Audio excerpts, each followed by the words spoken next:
And there is ample evidence that if the short-term side effects of psychotropics don't get you, the long-term effects will. Psychiatric drugs are toxic to the body. They do build up in the body and add to the body's reserve and reservoir of toxins that will suppress the immune system, and the body will try and fight them as foreign objects. If they're on these medications for years and years and years, I mean, one of the things that we know about adults and some of the, for bipolar and schizophrenia is that they're dying at younger ages, and these are adults. So if we're starting this medication approach with young kids, what is their life expectancy going to be? No one's really examined it or is looking at the big picture, which is what's it really do to a society with a proliferation of mood-altering, emotion-altering, or blunting in a society at large. And I think we're going to really see a huge increase in violence and suicide and a lot of bizarre behaviors that we haven't seen, because for a very short period of time, only in the last 60 years, have we really started medicating, intoxicating our brain with these incredibly toxic substances. The very real probability of significant long and short-term side effects should give anyone considering taking psychotropic drugs great pause. But what about those already taking them, who, no matter how hard they try, cannot get off?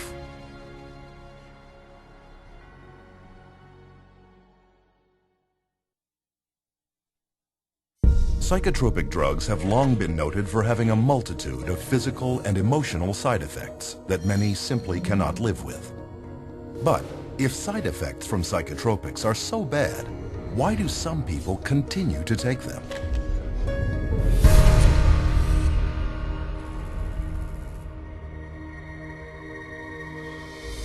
Psychiatrists, drug companies, and even government agencies are entrusted with the safety of the drugs they put on the marketplace.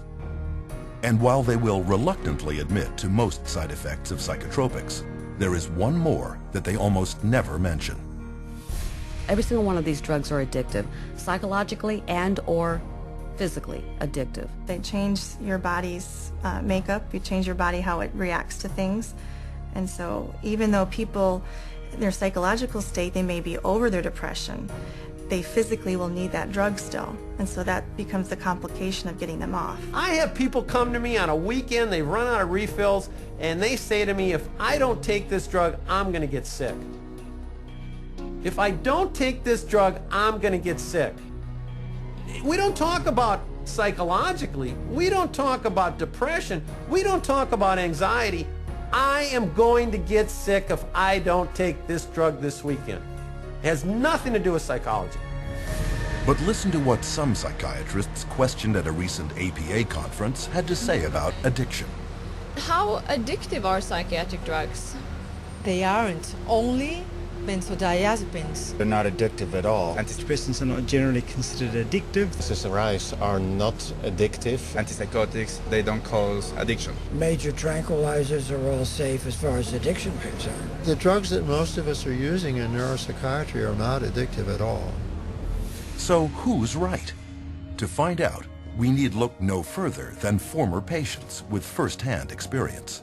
The psychologists and psychiatrists, I went to both. They never told me that they would be addictive. They would cause me to have these thoughts. For sure, the psychiatric drugs I was on was addicting. Within six months to 9 months, I was hooked. Boy, Xanax had a hold of me. I mean, I was going through a bottle of pills every 3 or 4 days. I lost my job over it. Over a prescription drug that's not supposed to be addictive, lost my job. The reality is that it is addicting. It will wreck a person's life. This conflict on addiction all comes down to a definition of words. Most people think of addiction as an uncontrollable psychological or physical need for a certain substance. But not psychiatrists. They define addiction as the craving of a higher and higher dose of the same drug, while the uncontrollable need to keep taking a drug is categorized only as dependence.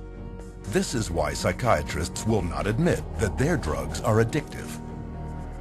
In their definition, a very small percentage of people become addicted. The reality is a large percentage of people can't get off these drugs, and they call that dependence.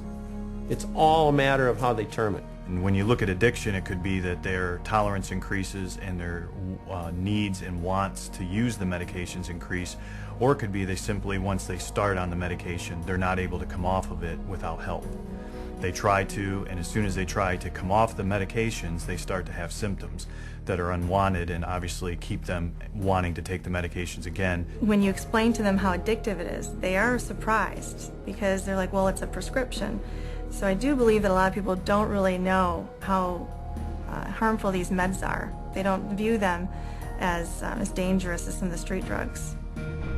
But many psychotropics have become street drugs, especially the class of drugs given to children diagnosed as having inattention or hyperactivity. Stimulants such as Ritalin, Adderall, and Concerta are so habit-forming that they are listed by the U.S. Drug Enforcement Administration as Schedule II drugs, highly addictive substances on the same list as morphine and cocaine. Biochemistry and pharmacology of Ritalin is exactly the same as that of cocaine, except for the speed of onset. The similarity between Ritalin and cocaine becomes obvious when considering the major problem of stimulant abuse in our schools, where tablets of Ritalin and its chemical cousin Adderall are taken recreationally by kids in schoolyards. Some of my friends took Ritalin and Adderall just to get high, like that I've known throughout the years. Kids will chop that stuff up with a razor blade. It's pure, man.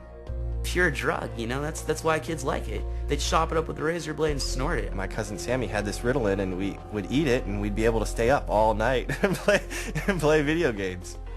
It was, your pupils would dilate. It was just outrageous. Matter of fact, in 8th grade, I got kicked out of school 3 days before it let out for selling Ritalin and actually snorting lines in the back of the classroom. So yes, sir, it definitely caused me some problems there, and I definitely had people buying them from me, yes. This is no small problem. In 2006, researchers discovered that more than 7 million Americans had misused stimulants, with 75,000 American teenagers and young adults becoming addicted every year.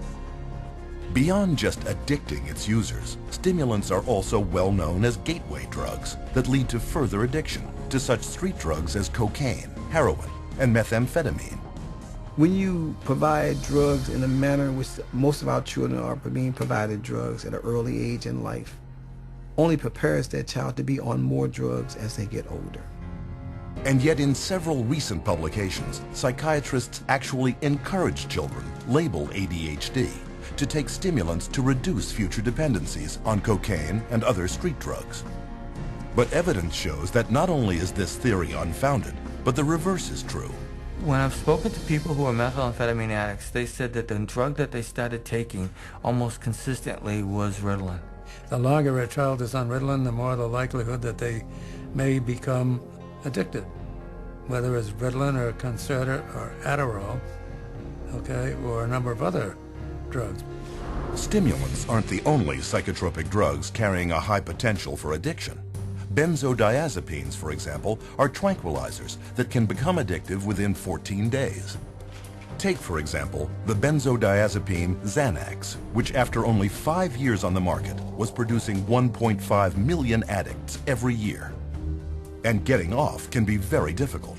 Symptoms of Xanax withdrawal include shakiness, loss of appetite, muscle cramps, memory and concentration problems, insomnia, agitation, panic, and anxiety.